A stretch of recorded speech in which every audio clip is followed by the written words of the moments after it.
hidup di sini disebut dengan dunia? Karena sifatnya begitu singkat, mendekatkan Anda pada kematian untuk berpindah. Jadi kalau Anda pindah hari, bukan semakin menjauh dari kematian, semakin dekat. Karena itu keunikannya semua yang Anda alami berlangsung seakan-akan cepat. Kayaknya baru kemarin ya, kita ketemu, sekarang sudah jumpa lagi. Kayaknya baru kemarin ya, kita menikah, sekarang cucu sudah 13. Kayaknya baru kemarin ya, kita sekolah SD, sekarang sudah sama-sama bekerja di tempat yang sama. Kayaknya baru kemarin, itulah dunia. Karena itu, sifatnya pun hanya akan terjalani lewat 5 aktivitas kalau dirasakan menyenangkan. Semua yang menyenangkan di dunia ini, sifatnya singkat dan dekat, itu cuma 5 hal. 5 inilah yang sering menjebak kehidupan manusia. Sehingga dia tidak punya persiapan bekal untuk mencapai keabadian akhirat yang selanjutnya. Apa yang pertama? Tadi. Ada orang yang senang bahagia ketika terlibat dalam permainan. Main senangnya. Ada yang di olahraga, ada yang tadi saya sebutkan. Sudah banyak contohnya. Dan mereka menikmati itu. Kalau nggak percaya silakan. Ada nggak orang yang hidupnya di dunia, kerjanya cuma main? Ada. Ada. Dari mulai permainan yang benar secara hukum dunia, sampai yang haram. Main judi, main ini, main itu yang haram. Ada yang menikmati yang haram, aneh tuh. Ditawarin yang halal, tapi menikmati yang haram. Manusia paling aneh. Sama dengan manusia yang dikasih pakaian tapi dibuka-buka. Kan sering-sering sampaikan, sifat pakaian itu dipakai supaya nutup. Udah ditutup dibuka. Kan manusia aneh itu. Pakaian itu fungsinya untuk menutup. Begitu Anda pakai malah dibuka. Ada yang disobek lagi.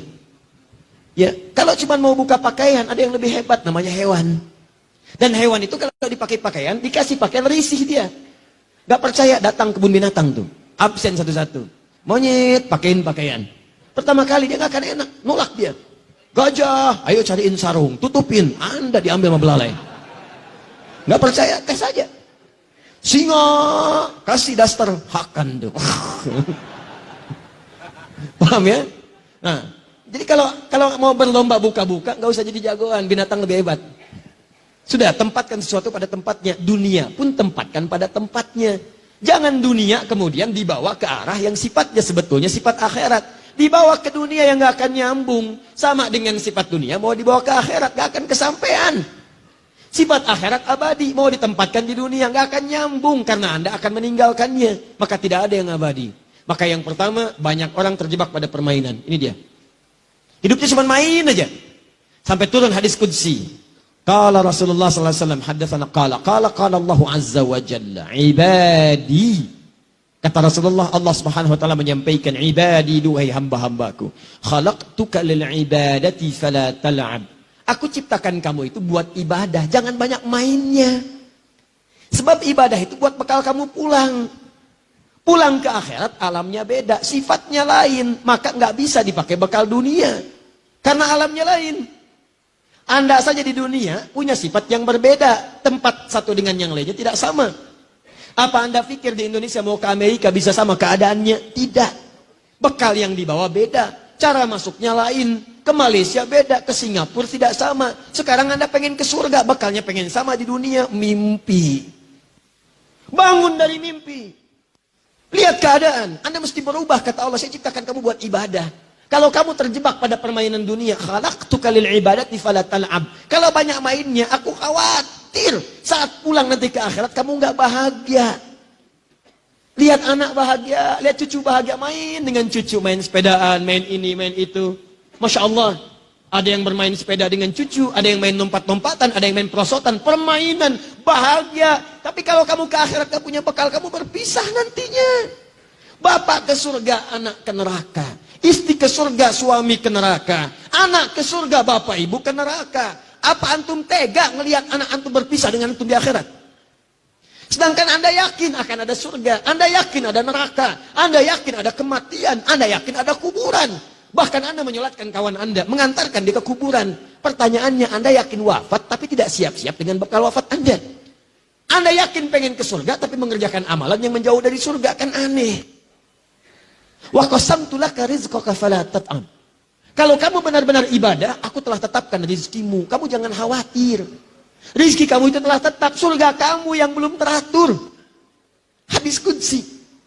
Rizki kamu tetap sebelum kamu wafat, aku berikan. Tidak ada orang wafat yang tidak mendapatkan rizkinya. Semua diberikan. Jangan takut, kata Allah. Engkau kerjakan ibadah karena aku jadikan kecil dunia, kutundukkan untukmu. Mudah. Tapi kalau engkau berpaling padaku, bermain-main dengan dunia, maka aku akan jadikan engkau tertunduk mencari dunia. Capek tuh.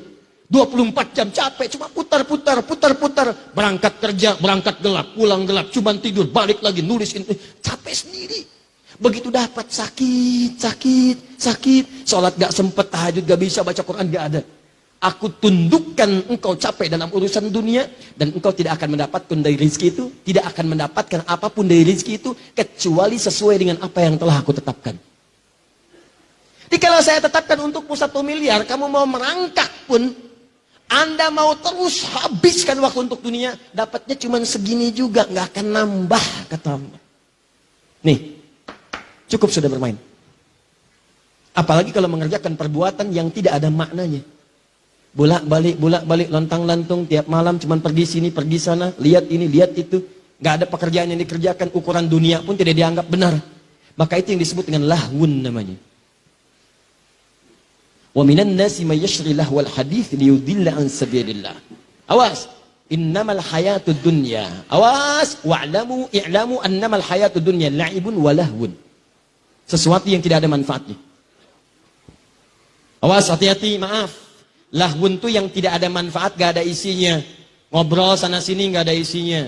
Cerita-cerita gak ada isinya. Daripada lisan dipakai cerita gak ada isinya, kenapa gak bisa dipakai baca Quran? Kenapa gak dipakai zikir? Apa Anda sibuk membuat tertawa orang lain sehingga satu saat Anda ditertawakan? Ayo silakan sibuk bikin tertawa orang. Bikin cerita ini, bikin cerita itu, semua. Sampai laki-laki jadi perempuan, perempuan jadi laki-laki. Begini, begitu. Demi Allah saya katakan, ayo luaskan rumah Anda. Ribuan hektar, kalau bisa bangun, ayo silahkan. Begitu Anda meninggal, lihat tempat meninggal Anda. Sekali-sekali main ke kuburan. Supaya Anda tahu tempat berpulang Anda cuma segitu tuh. Cuma 2 meter, cuma 3 meter. Sekarang Anda luaskan urusan dunia, Anda nggak punya perbekalan sampai ke akhir. Silahkan main-main, silahkan. Bikin tertawa, dan suatu saat Anda akan ditertawakan oleh orang lain. Silakan. Duhai Anda yang senang ngobrol-ngobrol, cuman kumpul, cuman ngobrol, gak jelas yang dibicarakan. Cuman kumpul-kumpul, bicara ini itu, gak ada maknanya, gak ada manfaatnya. Cuman kumpul-kumpul aja, cuman ngobrol-ngobrol aja. Nih lahwun namanya. Gak ada nilainya. Anda gak punya nilai sisi Allah Subhanahu Wa Taala. Dan uniknya ada orang-orang yang menikmati itu. Dan dia bahagia dengan itu. Kumpul, cuman ngobrol aja. Ada yang merokok, ada yang ngisap sisa, ada yang ini itu, ada yang macam-macam. Cuman buat ngobrol aja, dan uniknya dia menikmati itu. Kalau Allah sebutkan itu ada, itu pasti terjadi dalam kehidupan. Demi Allah saya katakan, ada yang menikmati permainan, ada. Ada yang menikmati yang seperti ini yang gak ada manfaat, banyak. Dari perempuan sampai laki-laki. Berapa banyak perempuan kumpul-kumpul cuma untuk ngobrolin orang. Dari sejak zaman dulu sampai sekarang, Bu, dari zaman Nabi Yusuf, sosialita yang senang kumpul-kumpul itu udah banyak. Apa Anda nggak baca surat Yusuf? Ketika kemudian mereka berkumpul-kumpul bikin gosip di rumah perempuan istrinya Al-Aziz itu, sampai mengatakan, duh, istri pembesar kok selingkuh ya? Cuman buat ngobrolin itu aja. Kedengaran sama pembesar, diundang, begitu diundang masuk. Yusuf keluar. Tuh, Yusuf ganteng-ganteng Nabi. Orang sekarang ganteng-ganteng serigala.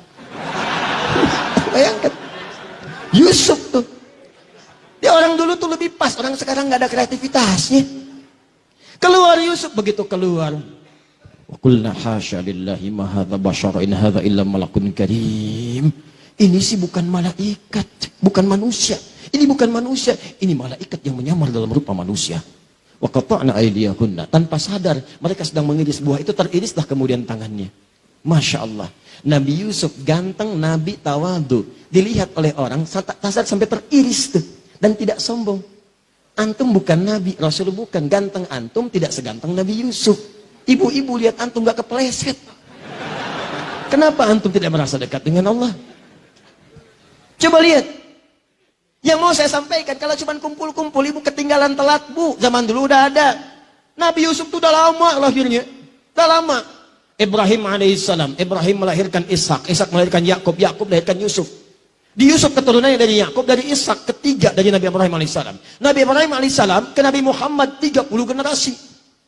Satu generasi bisa ribuan tahun. Muhammad bin Abdullah, bin Abdul Muttalib, bin Hashim, bin Abdul Manaf, bin Qusay, bin Murrah, bin Kilab, bin Ka'ab, bin Ghalib, bin Fihir, bin Malik, bin Nadar, bin Kinana, bin Khuzaimah, bin Mudrikah, bin Ilyas, bin Nizar, bin Mudar, bin Ma'ad, bin Adnan, bin Addi, bin Adri, bin Muqawwam, bin Lahud, bin Tarikh, bin Ya'rab, bin Yasrib, bin Nabit, bin Ismail alaihissalam, bin Ibrahim alaihissalam. 30 generasi. Ulangi.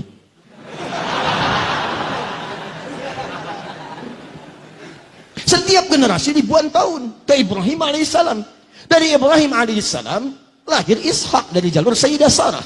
Dari Sarah kemudian melahirkan Ishak. Dari Ishak lahir Yakub. Dari Yakub lahir Yusuf. Sejak zaman Nabi Yusuf sudah banyak perempuan kumpul-kumpul buat gosip. Dan itu dicela oleh Al-Quran. Dicela. Orang sekarang pengen ikutan. Apa manfaatnya? Nih, lahun. Laki-laki juga sama. Banyak dari zaman dulu kumpul-kumpul. Tuh, sejak zaman Nabi Muhammad SAW. Banyak juga yang kumpul-kumpul datang laki-laki. Kumpul. Di mana tempatnya? Parlemen Quraisy tuh buat kumpul. Sekarang kalau antum umrah, itu ada depannya Hotel Hilton. Hotel Hilton tuh turun sedikit, depannya ada tempat kipas angin, toilet, depannya lagi. Depannya itu persis ke arah pintu masjid, itu dulu parlemennya Quraisy di situ. Abu Jahal, Abu Lahab, abu-abu yang lain kumpul di situ. Ngobrol-ngobrol. Jadi kalau ada yang abu-abu sekarang telat itu. Telat banget, telat. Dan ilmunya jauh. Enggak, udahlah kita terlampau mahal kata-kata kita hanya untuk membahas sesuatu yang tidak bermanfaat. Jadi kumpul cuma ngobrol-ngobrol aja. Ngobrolin orang, kadang celah orang, kadang gosipin orang, kadang macam-macam. Dan itu kemudian dilarang oleh Al-Quran, turun ayat sampai Quran surah ke-49 ayat 11 sampai 12 itu. Ya ayyuhalladzina amanu la yaskhar qaumin min qaum. Hei orang-orang beriman, jangan sama dengan yang belum beriman, jangan saling celah. Karena cuma kumpul buat nyela orang aja. Ya ayyuhalladzina amanu la yaghtab ba'dukum ba'dha. Hei orang-orang beriman, jangan sama dengan yang belum beriman. Jangan bergosip. Jangan mengeluarkan kata-kata yang tidak bermanfaat. Jangan bicarakan orang. Ayuhibbu ahadukum ayyakula lahma akhihi maitan fakarihtumu? Apa kalian mau saat kalian bergosip saya ciptakan dari tubuh yang digosipkan berbentuk bangkai. Nanti di akhirat saya minta kalian makan tuh yang kalian bicarakan. Sedangkan kalian tidak menyukainya. Bonusnya, bonus keburukannya, begitu dibicarakan pindah pahalanya pada orang itu. Anda tidak taklim sekarang. Kemudian Anda bicarakan orang. Datang taklim, keluar Anda bicarakan. Rugi dia ya nggak sama kita hari ini? Iya ya, mungkin terlampau soleh dia ya. Sampai gak ikut taklim? Iya. Itu begitu Anda sampaikan kalimat itu, pahala taklim Anda pindah ke orang itu. Gabung satu orang lagi. Kenapa? Itu? Iya nggak nyangka dia, nyangka. Pindah lagi. Di sini orang bilang, alhamdulillah saya tidak. Kenapa? Tidak seperti 3 orang itu tuh Ustadz. Mereka itu bicarain orang aja pisahnya. Nggak bagus ya Ustadz ya. Memang mungkin mereka belum dapat hidayah. Pindah Pak. Pindah. Itulah namanya. Saya tanya pada Anda. Ada sekarang orang cuman kumpul-kumpul buat ngobrol yang tidak bermanfaat. Ada sampai dibikin acara. Tuh lihat di TV itu. Yang paling dahsyat itu kok bisa ada orang mau dibuka kehidupannya. Datang ke kamarnya, dibuka ini tempat tidurnya macam-macam. Wah, perampok tuh senang banget. Dibuka semuanya. Bangun jam sekian, baru bangun tidur udah kelihatan wajahnya. Apa Anda nggak punya privasi dalam kehidupan? Apa mau dibicarakan orang semuka bumi? Begitu tampil kan Anda kelihatan orang semua. Apa tidak mau Anda menjaga privasi Anda? Apa senang dibicarakan baru bangun tidur kelihatan? Ternyata ganteng-ganteng belekan ya. Ternyata tempat tidurnya pink ya. Dan seterusnya. Nih, lahun. Sekarang bertransformasi jadi acara yang seakan-akan dinikmati. Dan perhatikan ratingnya tuh tinggi. Ratingnya tinggi. Berarti ada orang-orang yang salah orientasi dalam kehidupan dunianya. Dia hanya peduli dengan sesuatu yang seakan-akan nikmat. Padahal sifatnya fata morgana. Ini berbahaya. Bahaya. Coba lihat tuh yang kayak gitu tuh masuknya di prime time. Begitu ceramah. Jam 3 malam. Siapa yang lihat? Kuntilanak. Ada perempuan baju putih naik delman sado kalau di Bandung. Pak, pada kemana? Cikaso. Diantarin tuh sampai di rawa-rawa dulu turun. Begitu turun ngasih 20.000 pergi orangnya. Udah jauh sekali berubah jadi daun kering. Wah, dasar kuntilanak katanya. Balik lagi orangnya kuntilanaknya. Daripada emang tukang sado. Udah, 3. Udah.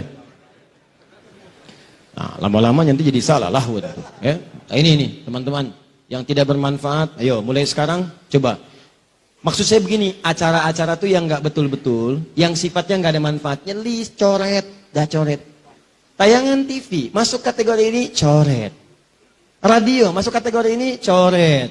Ini masuk kategori ini, coret. Kenapa? Ketika Anda menikmati itu, Anda punya dua kerugian. Satu, waktu Anda habis tidak sempat dipakai ibadah. Yang kedua, nggak sadar Anda ngumpulin dosa.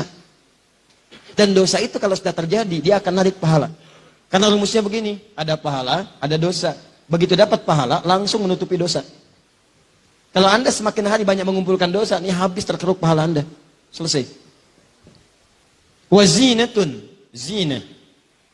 Gaya-gayaan, memperbaiki penampilan. Silakan cek. Sekarang berapa banyak orang itu tampil mencari pekerjaan hanya untuk gaya. Update status. Meningkatkan status sosial dalam kehidupan. Bahkan ada peribahasa sekarang. Handsome itu tidak penting, yang penting handphone. Status naik. Lain sekarang orang penghormatan ditentukan oleh status. Bukan nilai-nilai kebaikan yang positif. Dulu tuh kebaikan positif itu yang menentukan, sekarang agak beda. Statusnya kalau makin kaya, makin dihormati. Makin populer, makin dihormati. Makin nyeleneh, kadang-kadang juga makin dihormati. Maka kadang-kadang yang paling berbahaya, ada orang mempertahankan statusnya demi gayanya. Maka yang seperti itu akan menjadikan kehidupannya sulit. Ingat baik-baik. Ingat baik-baik. Ada sementara orang yang menikmati tampil dalam bergaya. Dia cuma senang begitu aja dan nikmat kelihatannya. Lihat, Masya Allah, pakai mobil ini. Dan dia merasa nikmat. Padahal kata Al-Quran, nih, itu mata'ul ghurur. Kesenangan sementara yang menipu. Begitu Anda terangkat, seakan-akan dunia datang kepada Anda. Begitu hilang popularitas Anda, ini yang jadi persoalan. Zinatun, gaya. Dalam fisika, hukum gaya berbanding lurus, hukum Pascal dengan tekanan. Rumusnya F berbanding lurus dengan P. Gaya berbanding lurus dengan tekanan. Semakin banyak gaya, semakin tertekan. Jadi kalau orang, persoalannya, kalau sudah kehilangan sumbernya, energinya udah nggak ada nih untuk dorong gaya nih. Bahannya udah nggak ada, supportnya nggak ada, uangnya nggak ada. Tapi gaya masih dipelihara, maka tekanan akan muncul di sini. Itulah yang menjadikan bahkan diri Anda bisa dijual pada orang lain. Dan seterusnya. Dan yang seperti itu kita doakan. Bawa lagi kepada kebaikan, bukan diolok-olok. Ini ada orang sedang merasakan susah. Dia langsung ditampakkan supaya berubah. Allah tampakkan itu karena Allah sayang kamu berubah. Jangan sampai kamu meninggal dalam keadaan demikian, kamu tobat. Anda malah membantu dia untuk merenungkan dan mendalami apa yang dia rasakan, sehingga seakan-akan dia merasakan gak ada guna dalam kehidupan. Itu angkat, bukan didorong dengan hal keburukan. Ada yang bikin parodi, ada yang bikin jualan roti 80 juta. Apa yang udah dapat? Untuk apa? Gak ada manfaatnya. Bangun malam, sujud, pohonkan, ya Allah, jadikan si fulan mendapatkan hidayah. Ya Allah, berikan ketenangan dan berikan dia untuk berpikir supaya dia bertobat. Bantu begitu. Dan Allah A'lam, mungkin dia akan jadi perempuan paling utama di hadapan Allah ketika bertobat. Bukankah ada seorang perempuan dihinakan pada waktu dulu, gara-gara kemudian beri minum anjing, dia kemudian dia bertobat dan surga baginya? Ingat ya, baca hadisnya mesti utuh. Jangan separuh-separuh. Kalau separuh-separuh Anda bermasalah. Perempuan ngasih anjing air minum, yang anjing yang haus diberi minum, bisa masuk surga. Wah, kalau cara bacanya begitu. Banyak pertemuan perempuan bertebaran malam-malam hari. Apa pekerjaan kamu begini? Apa nggak takut dengan Allah? Gampang, besok cari anjing kasih minum. Hadis itu harus dibaca dengan baik. Begitu datang dia dibuka slopnya, cari dia. Ada yang mengatakan bawa sebagian dari buah-buahan dia potong itu, sebatang batok kelapa. Ada yang mengatakan dari slopnya. Ambil air, diberi minumlah air yang anjing yang kehausan. Dengan perasaan tulusnya sekali. Begitu melihat anjing jalan dia berpikir, anjing aja yang hina, mendapatkan air, dia bisa tumbuh segar kembali. Kenapa saya yang bukan binatang tidak berubah? Saya harus berubah. Saya harus semangat lagi. Maka dia bertobat di hadapan Allah. Taubatnya itu yang menggugurkan dosa-dosa dia. Pemberian minum kepada anjing dengan ikhlas menjadikan amalan baru dia. Itulah yang mengantarkan dia ke surga. Maka bantu dia untuk tobat, bantu. Doakan, dorong, sujud, minta kepada Allah. Begitu tobat, Masya Allah, berubah. Mungkin dia mulia di hadapan Allah. Boleh jadi di pasangan Anda, mungkin.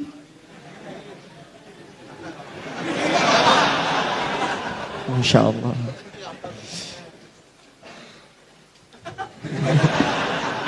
Nah ini nih, ada manusia yang senang tampil gaya dalam kehidupan. Gaya. Jadi ustadz gaya. Jelas ya?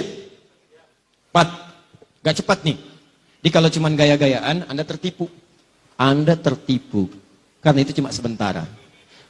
Wa tafakhurun bainakum. Tafakhurun.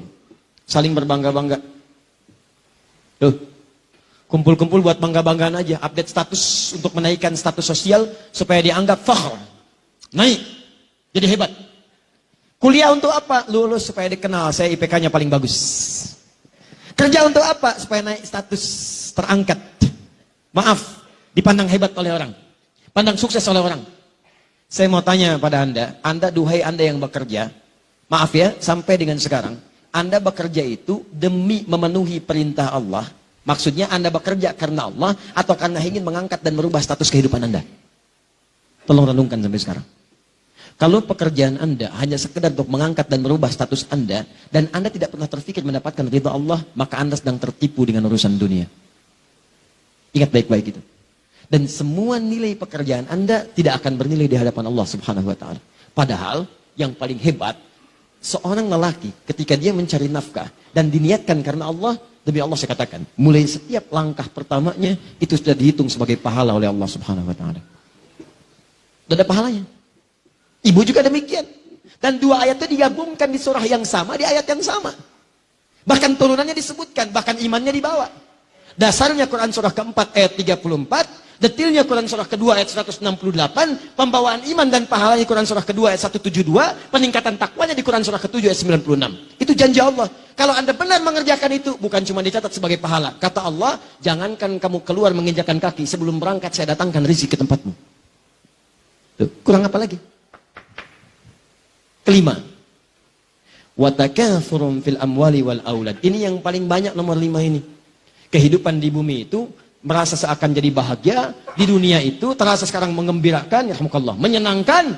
Kalau apa? Kalau harta itu bisa bertambah. Keturunan itu bisa bertambah, harta dan keturunan. Lomba nih. Harusnya lombanya urusan akhirat, nih lombanya memperbanyak harta urusan dunia. Takatsur. Memperbanyak fil amwal, harta. Silahkan cek ya. Maaf sekali, yang ini lebih banyak sekarang nih. Hampir semua profesi. Silahkan cek. Yang kerja ngumpulin harta. Bahkan yang paling bahaya, ketika seseorang mendakwahkan urusan dunia, tujuannya untuk urusan akhirat, tujuannya untuk dunia, ini yang paling bahaya. Ketika ustadz pun sudah ikutan pada yang seperti ini yang paling berbahaya. Ustadz ceramah hanya sekedar mengumpulkan amplop saja. Ustadz ceramah hanya ingin dibanggakan punya popularitas. Dan dia tidak siap kemudian untuk menerima pelajaran-pelajaran yang lebih baik. Dia tidak siap berbagi. Dia tidak menyadari kekurangan ilmunya. Akhirnya apa yang terjadi? Karena pengennya tafakhur, ingin dianggap orang yang hebat saja, maka dia tidak bisa merekomendasikan pada orang lain. Dia merasa harus dengan dia saja. Jangan belajar pada yang lain. Jangan dengan ustadz ini. Anda dengan saya saja. Nih, tafakhur. Harta, kumpulkan, ambil, pilih-pilih.